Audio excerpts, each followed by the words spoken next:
between IG and WE. Yeah, what a way to kick things off here for the first LPL game of the season. Two big teams, big rivals that have classically clashed back and forth in China. Yep. Invictus Gaming with a solid win there. And I have to say, all of the imports performing incredibly there. Rookie and Pokemon swapped in, played fantastically, and KaKAO, still KaKAO, playing like he did in Korea. Yeah, just an absolute beast, and just knowing exactly when to gank as well. We didn't see him being as early aggressive as he normally is on often when he does play, but made that Jarvan count towards the mid and late game, which was just so beautiful to watch, and especially how they orchestrated it. Yeah, and it's a big thing where IG have an incredible amount of flexibility when they bring in Zatai and Pokemon. Oh, sorry, not Pokemon and Rookie. Yeah. Sorry. Things just change quite a lot in terms of the pacing. Yeah. Saves a big carry. Top laner, he wants to go big and get aggressive. And Zatai is one of the most aggressive players to play in China, which of course is known as a big aggressive region. So it's cool to see things slow down. Rookie and KaKAO get to play together again and really just control that game until the point where they needed to go aggressive and then did. I wonder if we'll see the swap back at all, just to maybe shake things up, because it's different to go from playing Rookie and Pokemon, who are a bit more passive, and I guess in Zatai's case, a lot more passive. Yeah, only in lane. Of course, we did see Rookie going incredibly aggressive when he wanted to. Rookie is just a very fluid mid laner, I think the best way to call it.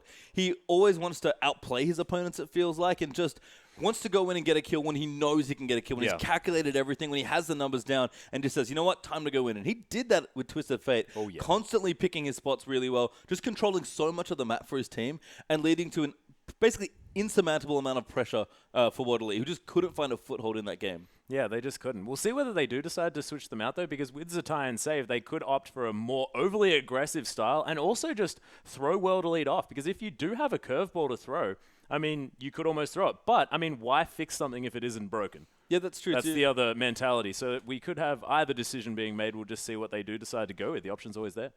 I think with how smoothly that game went, because it was a very solid Game 1 win, unless they expect WD1D1 to draft in a significantly different way, and I think they actually have to. WD1's team comp there was really cool. It was great to see Spirit mixing things up and playing Riven. Plenty of strong champions there. STYZ on Corki as well. It just felt a little too squishy to me, I think, is the big thing. And every time IG got engaged with Civ and Maokai, or Nami Bubble, or the millions of hard CC that they have, WD1 fell apart so quickly when they... Because Janna wasn't enough against that team. Normally you think of hard engage, like, well, we have Janna, it's fine. But one Janna roll, nowhere near enough to stop the IG train. Because once it got rolling, it just went so quickly. Yeah, they just didn't have a chance to poke them out, really, with these rockets, with these shock blasts. I mean, it was just destinies coming in, and they had to react to ridiculous amounts of upfront CC and damage. And that Twisted Fate, Twisted Advance combo from Maokai as well. I mean, it's just ridiculous. But we are going to head into Champions League for Game 2 between WD1 and Invictus Gaming. And LeBlanc going to be taken away, and Rek'Sai, both bans that we saw last time. We'll see whether they do change things up. Whether Rookie, who is still on the roster now as well. So they haven't done any switcheroos. It's going to be Rookie and Pokemon still in it for Invictus Gaming.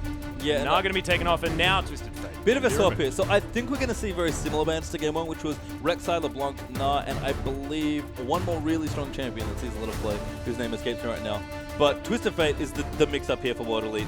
Did not like Rookie's Twisted Fate play at all. Don't want to play against it again. No. And especially if their draft's going to look similar to Game 1, they're going to want to make sure that that's what they go for. And Jarvan's now banned out as well. Yeah, Jarvan taken off the board. They do not want to see that coming out of KaKAO, nor do they want to pick that one away first up. So looking for a potentially different first option. I mean, this screams Janna to me, if it isn't banned. Yeah. Very popular champion to first pick in general. Conan, again, maybe not as a home run. Lysandra, sorry, that was the other champion I thought of. That was the fourth ban. So 4 bans the same here, but WD1 changing up 2 different bans. And clever that on the blue side, they're actually able to ban, maybe make more of a target ban here, taking away KaKAO's Jarvan and the Twisted Fate, and kind of knowing that Invictus Gaming probably has to ban the other powerful champions that are left in the pool. Yep, so it is going to be Conan once again on that Janna. Opting to pick that one up. Kid looking at his Sivir once again, and he was fantastic if they do play that style of comp yet again, because that On the Hunt was just great for catching people out. KaKAO now, though, looking at the other early pressure He's jungler. pandering to the fans. He's going to lock it in. Lee Sin is going to be played here by KaKAO. And this, if we're going to talk about flashy, aggressive champions, this is KaKAO's wheelhouse for sure. Yeah, definitely. And KaKAO also known for making some fantastic plays on that champion. Rengar's going to be looked at here from Spirit. And across the other side of the table, I mean, if we're going to talk about Spirit champions, I could say that Rengar is probably a Spirit animal. Yeah, the first thing that you think of when you think of Spirit is his fantastic Rengar play. They have a bit more time here to decide things. Actually, like a lot of what's going on here with World Elite's considerations, but I think they'll be drafting very differently to Game 1. Oh, yeah. Just want a bit more of consistent front line, want a little bit more flexibility. I think, honestly, set up Styz to carry more. He had nothing to do in that game but die. Yep, and now on Twitch. So if you're talking about a playmaking AD carry, I mean, we're coming from the realm of Uzi, known for just demolishing people on this champion. So Styz now has sort of a lot on his shoulders to make sure that he doesn't get shut down too early on, because a Twitch can often be dead weight if it's really, really handled. Yeah, I think China, though, is Twitch's homeland. Yeah. He's lived here for a long time. He's been a very popular AD carry pick, and a player like Styz, can definitely get full value out of this pick. I love the Rengar here. It is going to be locked in by Spirit as well, so very strong comfort champion for him. Still has the ability to carry the game if that's what he feels like he needs to do, which is what it really felt like in Game 1 with the Riven pick, but much more consistent. A few more options. Goodness. And look at this. The Zilean being locked in by Rookie. And when was the last time we saw Zilean? I think it would have been Worlds. I think it's funny because they played Twisted Fate to kind of support the big engage core they had with Jarvan, Maokai, Sivir. They've got Sivir, Maokai once again, which is the big tenet of that particular trio. Yep. And I feel like Zilean's sort of like bad Twisted Fate maybe, because he still gets people in, like he helps with all that engage, and it's not the same. You can't be as aggressive, but if you're trying to get in their face and hard engage, Zilean facilitates so much of that play. And if you want bomb delivery system, like on the hunt, sped up Maokai twisted advancing onto your face, you're going to have that bomb go off in the place that you want it to. So again, sort of looking at Pokemon to really make the plays. But on the other side, we've got Aurelia being locked in by Aluka, and the Xerath that escaped the ban list is going to go into the hands of Ninja this game. Yeah, actually falls pretty far through this draft as well, but Ninja will get his comfort pick of Xerath here, and I like the Aurelia as well. It's quite good against Maokai, and just it's very safe to run. And Aurelia is another quintessential Chinese champion that they've played forever and ever. Sao Mei, back in the Glory World Elite days, was known for this champion. A lot of other top laners have picked it up as well. Aluka's no slouch on this champion for sure. Yeah, and we may have missed something here just a little bit. Maybe. We might be putting a Zilean in the bottom lane. Well, we'll have to see what happens. I mean, support Zilean looks like it is going to go, because that's a Fizz for Rookie. Yeah, Rookie doing a little bit of a mind game there, picking up the Fizz in the mid lane, and not sure whether it's necessarily a counter pick to Xerath just because he can play back so incredibly far, but he is going to have kill potential in that lane if Ninja isn't incredibly careful. Yeah, if you get fished as a Xerath in mid lane by Fizz, you're basically guaranteed to die or blow your flash. Like, there's not a lot you can do once he gets on top of you. It's just a matter of, as you said, using your range, playing safe, and trying not to get killed. Lee Sin, though, creating pressure in the early game could really turn on Rookie's Fizz here. And I like the Zilean a lot. Thinking about it more, taking it away from World Elite is quite important, because they have the option to play in mid or support if they want to as well. And Zilean Rengar is unbelievably strong. Oh, that's true. The invisible bomb delivery system. Just the speed alone makes Zilean a worthwhile champion. And if you're not going to give him farm because you want his utility, why not put him in support where he's going to do practically the same thing? Not to mention the global passive, which does a lot more work behind the scenes than you necessarily notice, giving you all more experience. Yeah, it's quite good. I'm trying to think specifically. None of the champions, except for maybe Fizz, interestingly, are going to really benefit from that. But it's free. Why not take it? It's a great passive to have. The other thing, though, is that this might make the bottom lane a little softer Twitch Jana. Because you mentioned that they might have a rough laning phase, but now they've kind of given a bit more room here. Zilean's a decent aggressive support, but you can't, like, really punish a Twitch with like Leona or Thresh. Yeah, and you're also super mana gated in that early game just because Zilean uses so much mana in order to get those bombs off consistently, and he's so squishy. So we might even be seeing Spirit heading down to that bottom lane a little bit early. I mean, I think if this game's going to go differently for World Elite, they need to turn on their carry potential. Styz was playing a fantastic champion if he isn't Corki, but he was never given space in that game to carry because there were too many squishy targets and not enough people peeling for him. They basically said that, you know what, our plan is to engage and disengage and control zones and then just dump a bunch of damage in. But you have a carry as good as STYZ. You don't need to do that. You can just let him carry and then say, all right, plan A didn't work in game 1. Here's our next plan. Give him Twitch and just let him go nuts with all the protection they can offer. Yeah, I think that's a very good idea. And we did see STYZ often on his own there, split pushing in the top lanes and stuff like that. He is known to sort of do that sometimes, gets a little bit upset if he doesn't get too far ahead early on and then decides, I'm just going to split push a lane, I really want to catch up on this farm. But if we manage to get him ahead early on, if WE, of course, manage to get him ahead early on, then he'll be that team fighting force. He'll be that disgusting submarine just coming in and rat-a-tat-tatting all over people's faces, spraying and praying, as it were. And we'll see whether he does manage to make that one work, because I just want to see STYZ's potential, because we just didn't get to see it last game. And I think, again, Waterlead have set themselves up in a very similar vein to Game 1, where their carries as far as their team comp and their makeup's concerned is that they want STYZ to go big, and they want Spirit again to kind of pick up, put on the carry pants as Rengar and go in. Yeah. It's a very versatile champion for him, so he has options if he wants to maybe go tankier, be more of a frontline, or if he does want to go damage and maybe try and carry his team. Because, again, you pick a champion like Riven in game 1 of your first LPL game, you're making a statement to your teammates. I am the other carry on my team. I'm carrying from this jungle. And also, I'm not scared to make stranger picks straight away as soon as you get into this one. And like you mentioned, I mean, he did pick up Olaf just previously in the Demacia Cup, so this might be another example of something, you know, being an interesting pick, not quite working out, but then showing that he can definitely play his comfort champions, his wheelhouse. But we are onto the map, ladies and gentlemen, with Invictus Gaming now on the red side versus World Elite, and Ninja already pushed up really far into this tower, a couple of minutes into this one. Yeah, we'll have to see here. There's nothing too unusual has happened here. Everyone just breaking out into their, standard lanes once again. Looks like the junglers have started on potentially the other side here, but they're currently on the same side of the map as they're going to clear out their next buff here. So blue for Rengar, and it seems like red for Lee Sin. Yeah, nice bit of poke coming through from Ninja, and Rookie going to hit that level 2 at about the same time. And STYZ already taking a lot of damage from, I assume, these bombs, but Kitty, you can see, just doesn't have a lot on the health bar here. Shield, though, will protect a lot of that damage, and this is actually one of the few lanes I feel like where Twitch can actually play quite aggressively. And if STYZ is the player we know him to be, he's going to want to be quite aggressive in this lane. A little down on CS right now because Civ is just so annoying. She constantly pushes CS against you, but Dana especially enables late game carries to get aggressive in your early levels. And if that can convert to a quick kill, potentially, or just a lot of pressure, STYZ, the more room he gets in the early stages of this game, the better his game's going to be. Yeah. So there it does work. And a very different story in the top lane, if we're talking about that one. You did see it briefly on your screen. Pokemon's still on that Maokai, but with Aluka sitting on this Aurelia, the late game potential is so much higher coming out of this champion. And we've seen Aurelias just do ridiculous things towards that 25 to 30 minute mark. Yeah, Kid's going to feel pretty unsafe, I think, in this team comp against Aurelia. I mean, Rengar alone is pretty frustrating, especially when you can get sniped by a long-range Twitch ult or a Xerath poke in there as well. If Kid gets locked down, if he can't time that spell shield, he's going to melt to all the damage that Aurelia have. But Aluka, Aurelia is just such a sticky champion, and her best job is to jump on carry spaces and just tear them off. So Kid is kind of being left on his own here in this team comp, and the rest of ID are going to have to set up here. He's, again, sort of relegated to alt bot status in a couple ways. Yeah, that's okay. You know, it's always good to be an alt. Not entirely, but Civ is also a big part of this comp once again. Yeah, very, very true. Rookie and Ninja just facing off here in the mid lane, very close in farm, so neither really making any extra plays, but Spirit is now going to ignore the Scuttle Crab for the first time that I've seen.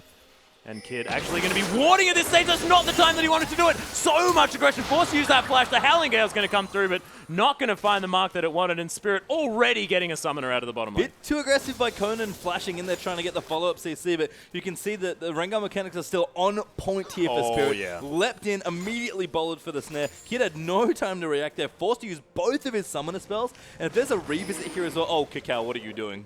Oh, he's looking to get a ward over this. Trying to have a look down. Oh, Spirit's incredibly low. He's actually going to throw out the ward. He was going to back there, but KaKAO not going to be able to find the aggression. STYZ, he gets Sonic Wave, though. Resonating Strike's available, but it's a beautiful exhaust from Conan to stop him from being able to go in and get that kill. Good smite, though. Oh, Kitty's going to get snared up here as well. He's going to go down. The Toxin's going to be enough, but Sonic Wave, Resonating Strike from KaKAO is going to secure them a kill in return. So 1 for 1, but that's first blood going to WE this time. Yeah, and not enough left in the tank, unfortunately. Rengar got that kill instead of STYZ. I think the red buff must have done enough damage. Yeah, so couple of dots on that one. Slightly unfortunate, but trademark KaKAO pressure there. Weaving around, being very creative, ward hopping in the back of Dragon. Spirit got lucky to not get insta-kipped, basically, by Lee Sin once he got caught, but a good 3v3 still managing to pick up the first blood, and a trade there that Wadley pretty much had to take because they were out of ways to protect STYZ after that. Yeah, the important thing to mention here is, though, that Kid, he's managed to stay around in this lane. He's got himself a 13 CS advantage. He's going to be able to go back and build probably a bigger item here with as opposed to just the Vampiric Scepter that's coming through from STYZ. So look to see IG being able to put on a little bit more pressure here in this bottom lane. Yeah, Vamp Scepter is not going to fight BF Sword particularly well at this stage of the game, and Civ is just going to continue to be that annoying AD carry in the bottom lane that just pushes and pushes and pushes. STYZ presumably going for a Blade of their own. King First would have loved to maybe get a little bit more, maybe come back with Berserker Greaves or a Cutlass or some mix of items there. And he's kind of relegated to just doing this, sitting back under his turret and praying. Yep, exactly right. Double bomb is actually going to come down on STYZ here as well. So Kitties more than happy just to go through that mana and make sure that he gets as much damage down to this Twitch as possible, as they're just relentlessly pushing down here. Yeah, top lane, there could be some struggle. Looks like Aluka actually might be in quite a bit of trouble there. Yeah, Aluka actually going down incredibly low. Is going to be safe. No mana here on this Maokai, as KaKAO's actually found Spirit, and Spirit's exactly where he wants to be. He's going to leap out of the brush there as well. KaKAO not going to make it out, and that's just going to be eaten by Spirit's Rengar. And ooh, Pokemon's now in a lot of trouble as well. Luca's coming back.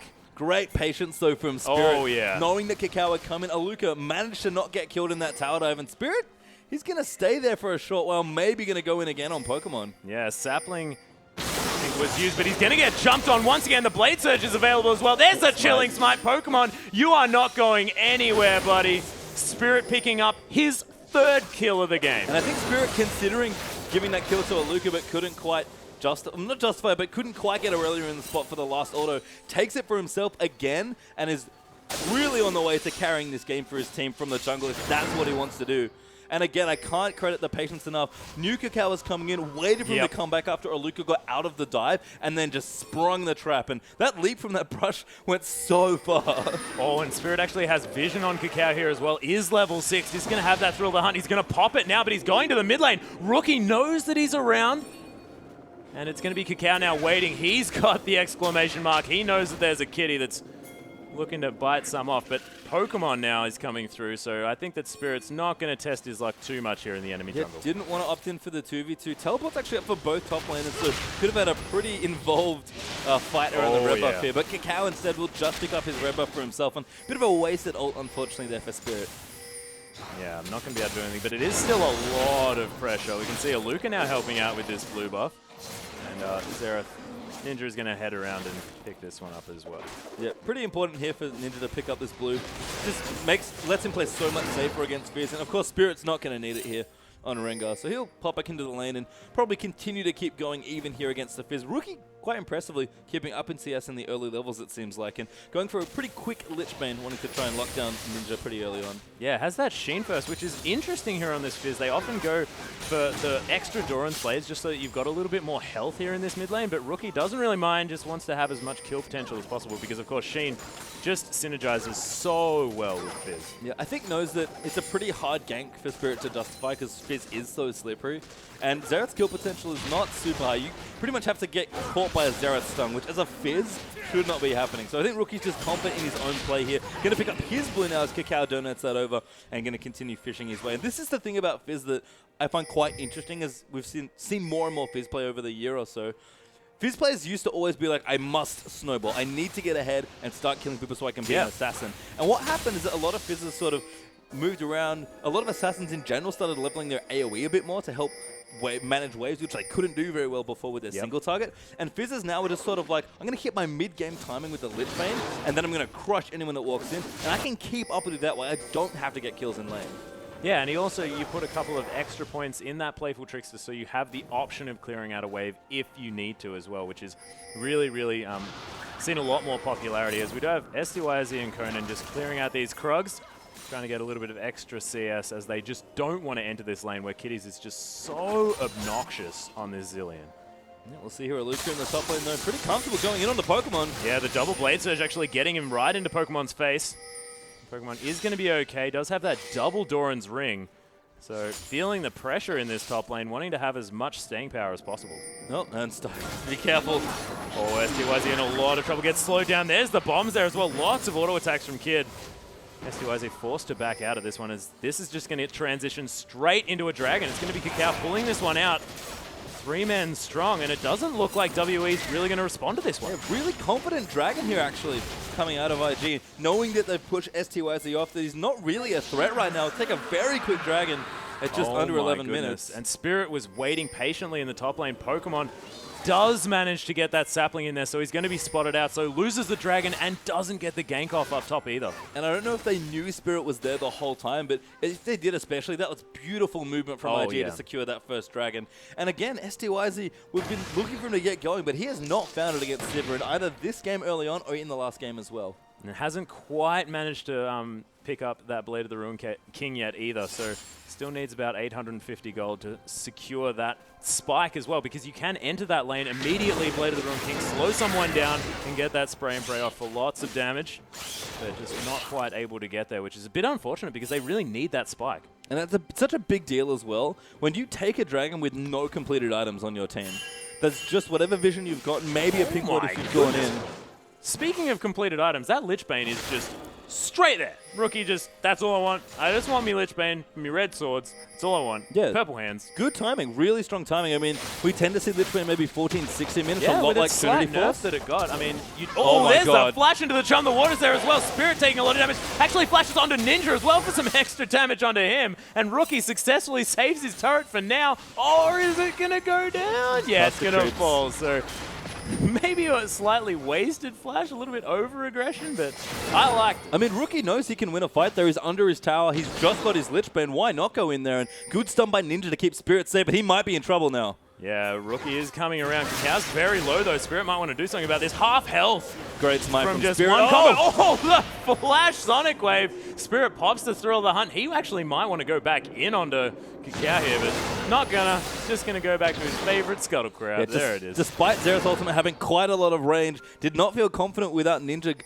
With Ninja still coming back from his base, so didn't want to commit there. But good pressure from IG to get Spirit's ultimate out there. And Rookie, you're going to see a lot more of this, you have to think, on this Fizz. Wanting to roam around and be much more aggressive now that he does have a very, very early Lich Bane. Yeah, and the other thing that I really like coming out of Spirit here as well is the mobility boot pickup. He's got all of these kills, and he really wants to translate that to extra gold for the rest of his team. So wants to be in as many positions to gank as we're talking about here in the top lane. Pokemon forced to use that flash. Spirit wants to look for possibly some more action as we have Ninja coming up here as well. Right at the Arcane has been popped. Pokemon's in a lot of trouble. Spirit, oh, the last shot isn't going to be enough, but the Q-empowered auto attack is going to mean that Spirit picks up his 4th kill of the game. And a sick roam by Ninja there as well coming in. Oh, yeah. A Spirit leaping to that minion as the wave was coming in was so elegant and so great to watch as well. Now World Elite going to pressure this top tower, and this top side of the map has gone so well for WE this game. Aluka is doing great on this Aurelia, enabling potentially a very strong mid game for him. Ninja not done fantastically, but keeping up in CS, not dying,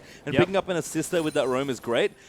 For all of we talk about STYZ kind of leading into this series, the fact that he's not doing so well might not matter too much because his team is picking it up this game. They certainly are, and we haven't really seen too much from Aluka, but now has his Trinity Force, so he's going to be putting on so much pressure. 0-0 and 3, and nice spell shield coming out of Kid. He's going to block that Howling Gale, but the vision control is now starting to come through. They do, of course, have that pink ward in that Tri-Brush. KaKAO's probably going to find that if he does safeguard over the wall, but Spirit's there.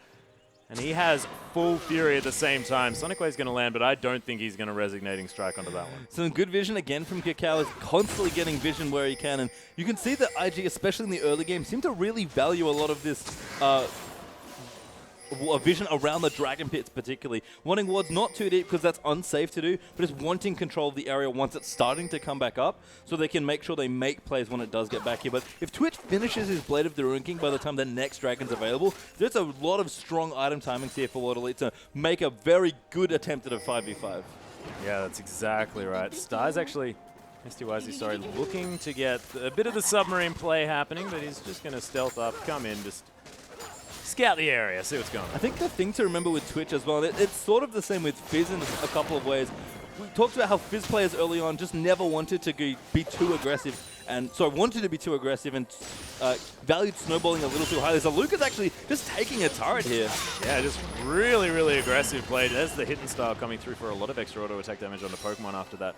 Equilibrium Strike did get the stun. So Aluka, as we mentioned, just hits that Trinity Force, knows that he's stronger, and just turns it off. And as I was talking about with Fizz earlier, again, they just don't play that way anymore. They play more for their mid games, for their item timings, and they know once they get their item, they're strong.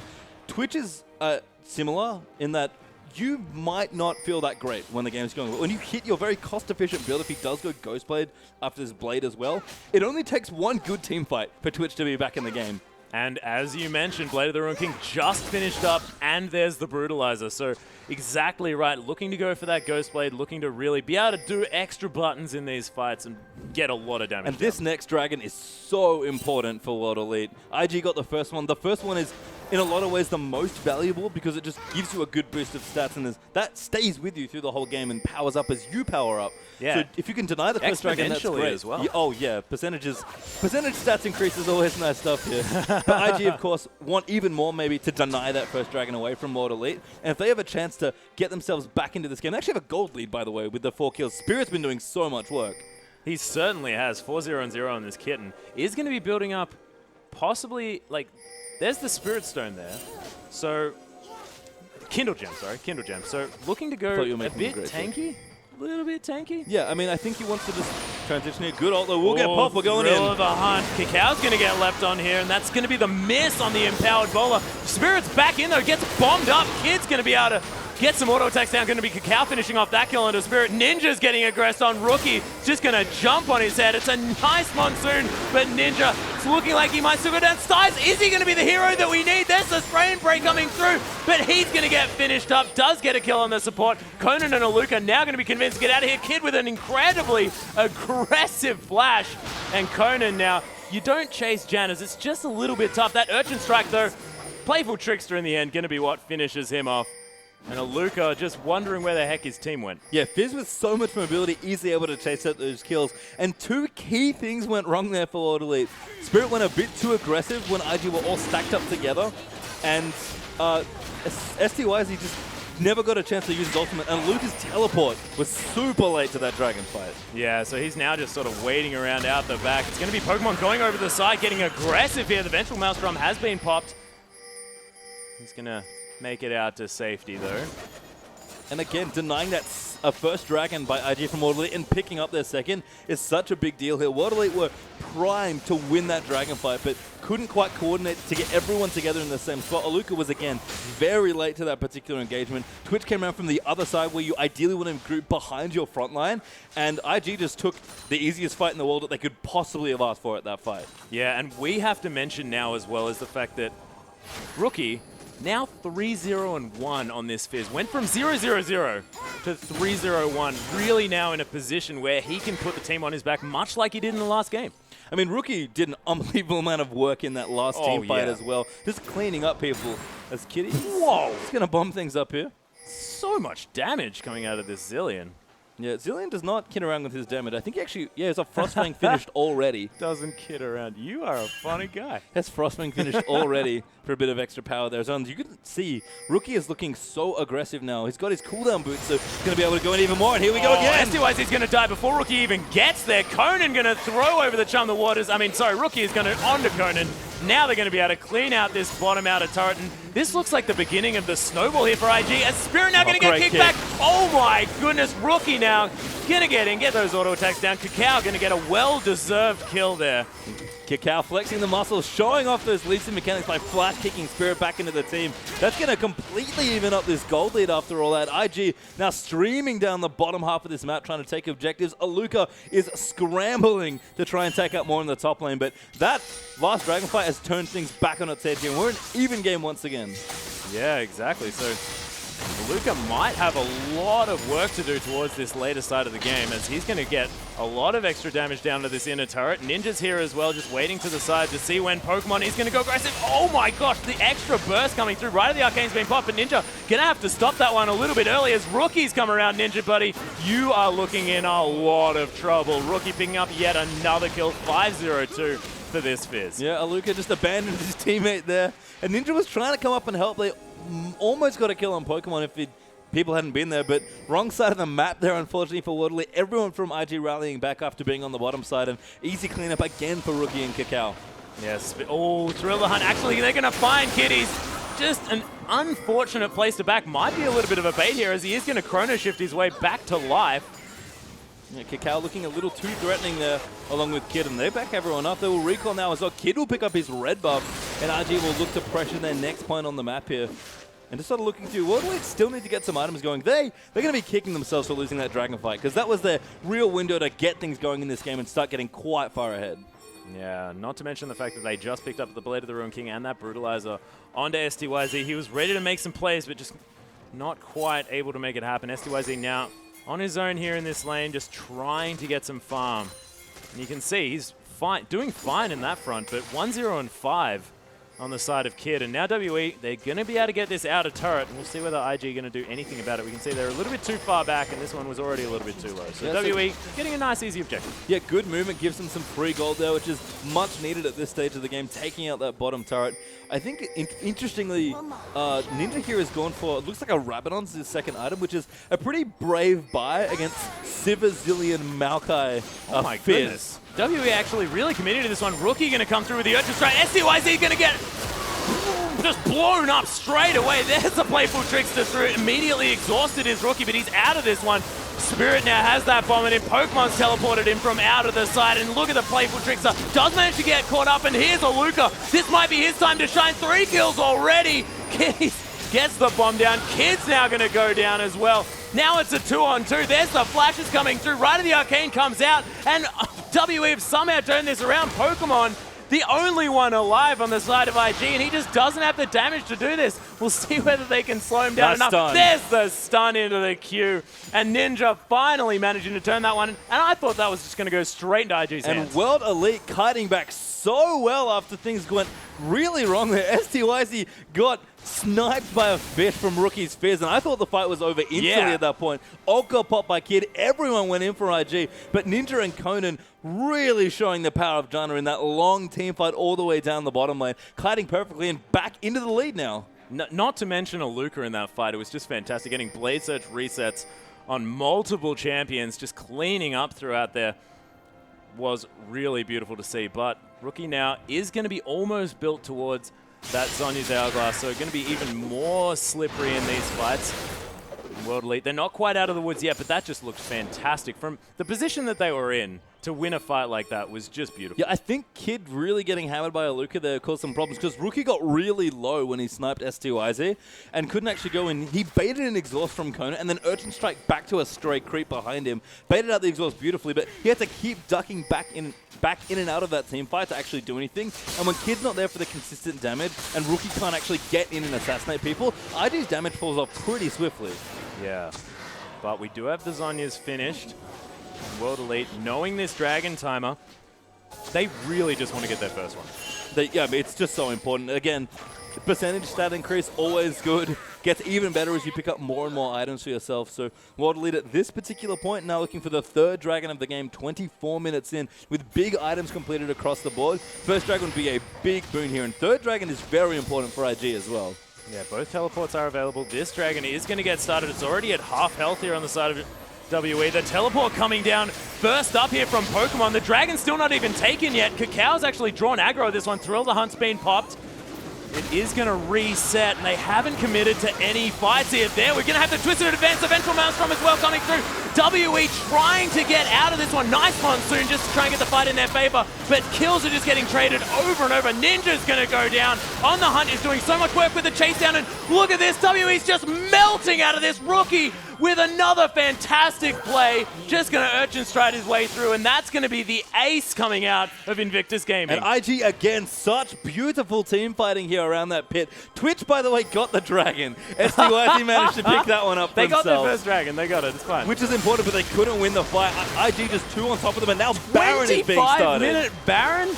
Welcome to the LPL, everyone, where Barons get started at 25 minutes. IG again, another bold move. This lead is quite thin between these two teams, but a fantastic call to go for Baron here. And this is picked up uncontested by Invictus Gaming. Yeah, they're going to have to sacrifice Pokemon here.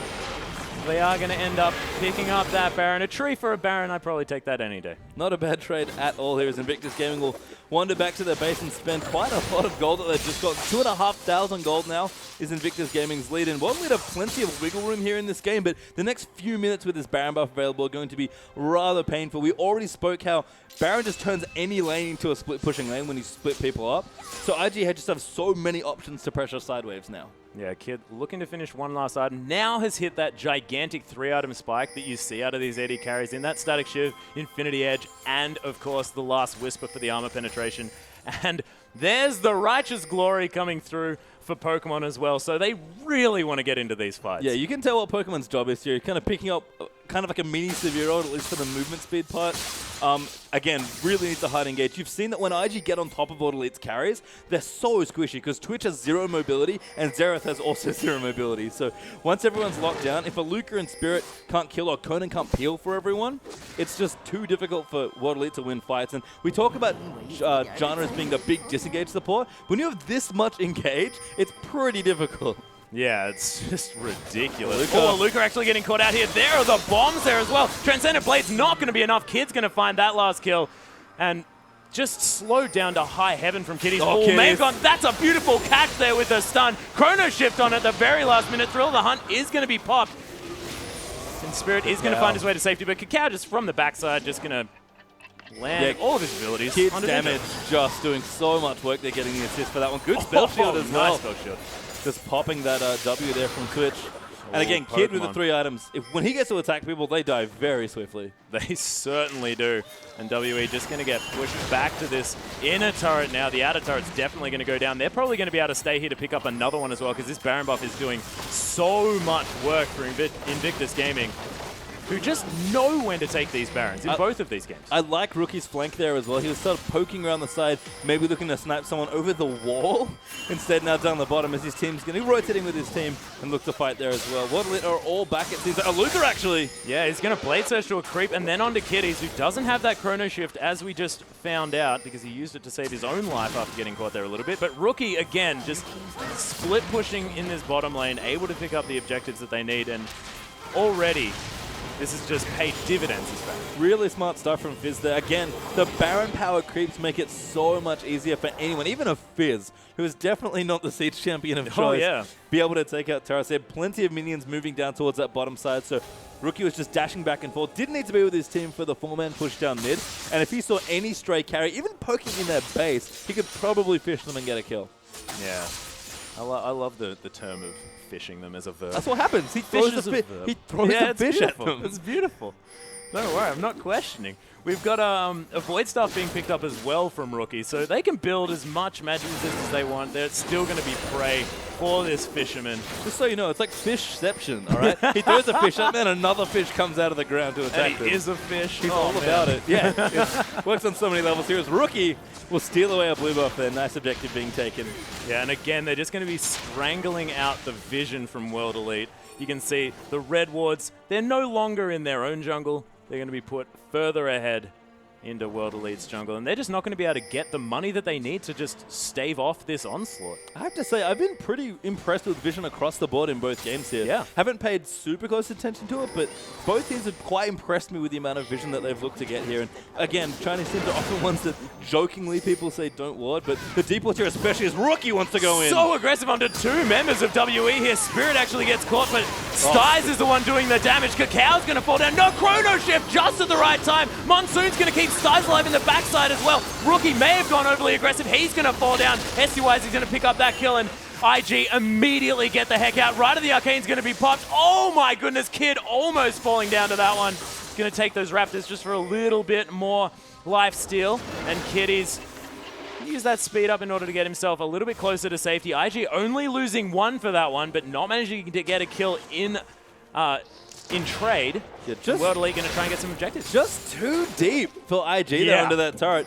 Rookie can afford to do that sort of thing because that Zonius was perfectly timed to not get monsooned out. He's really sticky. He's very safe a lot of the time. So I like the attempt to kill because there's no STYZ there. He almost got killed by an urchin strike. Oh my gosh. And the timing here as well is so fantastic for World Elite. They are going to be able to rotate down to this dragon as well, which is going to be up in 10 seconds. But instead, they're going to wait and see whether they can get the ganks off onto IG as they come to check. Scrying orb. Beautiful. Actually just got sniped there. Oh, they're going to do it again, though. Do you have 2 scrying orbs, IG? Yep. Oh, KaKAO. If at first you don't succeed. KaKAO is on a mission. He is. There's a lot of pings going on. Dragon's dead. KaKAO's going to try and steal, but he kicks it back. The kick onto Ninja. Immediately, the Urchin Strike doing a lot of damage. That's going to be Xerath down straight away. KaKAO's found STYZ as well. He has the Chrono Shift and just smacked in the back of the head by the tree Pokemon here. Sudowoodo is just going to come through. Conan actually going to get Randuin's Omened here as KaKAO's trying to find this fight. Wants to give it to Kid. And look at how fast he is. Yeah, that Zillion speed plus the Silverot makes anybody so fast there. And you can tell just how good Invictus Gaming's comp is at hard engaging. Spirit will successfully get what? He was on top of a ward. Yeah, and Rookie didn't just kill him. couldn't be bothered, I don't think. They're just going to be taking out this inhibitor turret here. This is the main thing. I solved it. It was his pink ward. That's how. So nice move there from Spirit to get out under his own pink ward and be safe there from Rookie. But inhibitor goes down in the mid lane. And that's IG again. This game has just been great to watch. It's been very back and forth. I thought with that dive, Invictus Gaming may have gone a little too deep, but World Elite just don't have the strength right now to fight IG 5v5. Yeah, and they had that fantastic comeback team fight where Aluka did so much work. They managed to kill Kid early on in the fight, and Rookie got exhausted before he could really do too much, and his fish wasn't as impactful. But now that those things aren't going right for World Elite, Invictus Gaming are just able to win fights. And the only way that they're going to do this is when KaKAO and Rookie go way too aggressive, which is what we just saw. See, I don't know if that's necessarily the only way they can win. I mean, World Elite right now might be a bit behind, but if they keep getting gold, their team actually matches up quite well in a 5v5 situation. Not to mention Twitch hypercarry potential. Yeah, the issue, though, is that it's really about who gets the engage first, because you have to get a good engage here. And Chinese teams are fabled around the world for fantastic team fighting, and that includes how you initiate fights. IG, if they get on top of these immobile carries, just tear through World Elite in a fight. But if the frontline set up, everyone's sort of in formation for IG, the Xerath poke, the Janna disengage, and just the Twitch hypercarry potential like you mentioned, they can win 5v5s very easily. It's just about getting the right fight. And all of these times, I just have more options to get in and engage on, and I just found the better fight. Rookie especially, doing a lot of work on this Fizz. Yeah, and do you think that STYZ just may not necessarily have quite the amount of peel that he really needs coming out of this team? I mean, Aurelia not necessarily known for defensive play as much, and I mean, Janna's fantastic, but is that going to be enough? Yeah, I mean, we see in a lot of different teams, I mean, the best example, of course, is Uzi, who was famed for basically saying, hey, teams, protect me. Yeah. And they fed all their gold in there. They wanted to peel as much as they could. I don't think you have to go that overboard. Like, Orianna is a pick that's very popular to protect an AD carry. I don't think they need to go that deep. But you're right in that STYZ has not a lot of wiggle room. It's pretty much just Conan babysitting him, hoping that it's all okay. And everyone else is going in. This happens a lot, by the way, to Chinese AD carries, because everyone wants to go in except the AD. This is why I think Ezreal has been such a popular champion for so long, because it's like, well, my team's not peeling for me, so I don't have to do it myself on Ezreal. Yeah, that's exactly right. But I think they need to set up their Twitch better. It might just be a draft thing where one pick here, maybe not Xerath, maybe a bit more of a utility mid laner would have been a bit better. Maybe it's a jungle thing as well, where, again, Spirit's trying to be a carry for his team. But even all that aside, I think the way they picked is fine. World Elite just need to find a good fight. Yeah, we are back into the game, though, ladies and gentlemen. So pause is over. And we'll see what these teams decide to do. Of course, IG peeling off this one. You can see their warding has gone back just a little bit. So they've got their wards just in the river now. So thankfully, WE have managed to get them out of their own jungle. So we'll see whether they can really put the pressure back on IG here and start making the plays. Like you mentioned, I mean, I think that World Elite really just needs to be the ones starting these fights, getting their Twitch into the right position to clean up. Yeah, I mean, if you look at the gold lead here, it looks pretty dire for Water Lead. They're behind quite a significant amount of gold, about 8,000 here. Oops, Spirit doing fancy things on a wall, jumping on them. Baron is up, by the way, so Spirit maybe wants to go in. The hunt already being popped. He's actually going to jump on top. Might be a little bit over-aggressive yet again. There's the bomb that he's going to take to the rest of his team. But Rookie's found the backline. There's the Chum the Waters. STYZ's out of this fight straight away. Ninja's going to be the next focus. Rookies get chrono-shifted. They're going to try and wait for it. But look at this. IG with a beautiful 4 kill for nothing. Yeah, and we talk about Alessandra a lot as a big pick that's good against Jana because you can't stop the engage. Jana is not enough here against this team. Oh, no. There are so many ways for Invictus Game to get on top of STYZ, and every time it happens, they just can never win a fight. This might just be game. Yeah, and Rookie just with a beautiful flank. We were talking about this before, about the fact that these Chinese teams are just really great at orchestrating these fights. Well, IG just showed us exactly what we meant. And I mean, I think STYZ is going to go to bed tonight. He's going to have nightmares about Markai because Invictus Gaming picked on him so hard in those team fights, and it's dangerous to make those picks. You have immobile solo lane carries in Xerath and Twitch, and you're getting already Sivir Maokai, and they just chuck the Fizz in there for good measure as well. Invictus Gaming showing really decisive play, seem to favor a lot of hard engage, but against these big carry players, and I think Waterlead's a team that has a very promising AD carry, despite those games maybe not be the best showing. Executed perfectly there for IG and a very strong showing for their first game. Yeah, it was utterly beautiful. And to see Rookie just on form so beautifully with both of his champion picks throughout this series. I mean, his Twisted Fate was beautiful. And in that last team fight, that flank was stunning. And the Chum the Waters was just so expertly placed right on top of STYZ. And we were mentioning, I mean, Twitch has to be relevant. He can't be relevant if he's dead immediately. Yeah, and I mean, we look back as well, like, again, my last point before that team fight happened and the game got won was that, yes, the goal difference is bad. It's about 8,000, but there's good items on a lot of these carries for World Elite. They've got the tools here. Twitch had 3 items, Xerath had 3 items. Everyone's powering up and good to go, but they just can't find a team fight that doesn't involve Fizz jumping on Twitch and killing him, and you're never winning a team fight when your Twitch can't do damage. Yeah, that's very, very true. And Kid, this game, I mean, you were saying in the last game, used for that on the hunt ultimate just to try and catch up to people. This game, Kid was doing so much work on this Sivir. Actually built a Brutalizer at the end of the game to complement his 3-item spike that he did hit with that Shiv, Last Whisper, and Infinity Edge. I think I heard ID's bottom lane described in a certain way, and I think it's quite fitting for the games that we saw. The janitorial bottom lane, I believe, was offered as how ID's... And I think that's exactly what Kid did. He's speeding people up, getting them in. He's cleaning up with lots of AoE damage from Ricochet. Honestly, in those games, his team played so well, and their comp was so good that all they had to do was just kind of walk in, pop Sivir ultimate, let Rookie and Maokai handle everything else, and he's just sitting there auto-attacking. Best place for a carry to be. Yep, and the Righteous Glory coming through on Maokai awesome as well, sort of the talisman of Randuins, as we like to call it, just getting you in there and then slowing people down. I really like that pickup, and I just think that Pokemon's adaptation and ability to build the items that he needs to win them these games has been beautiful. And I think that we may have mentioned the fact that we thought that Save coming onto this roster was going to be beautiful. Pokemon really stepped up. Yeah, it's kind of stressing that Pokemon's a bit more of a utility player, really played for his team in those games on that Maokai, and they just set everything up in terms of teamwork really well. I mean, the stars there were definitely Rookie. KaKAO made a lot of pressure, and Kid just followed up well. It's interesting to see that without Zatai, they still played that well. I wonder what it looks like when they do play, but credit to IG's roster. Quick E2-0, fall away from the curse of IG, which is usually splitting games 1 apiece, and just great to watch all around. Yeah, beautifully well played by IG, but that is enough for this matchup. We are going to be getting into the next matchup, which is going to be Gamzee taking on Snake. So guys, don't go anywhere, more LPL to come.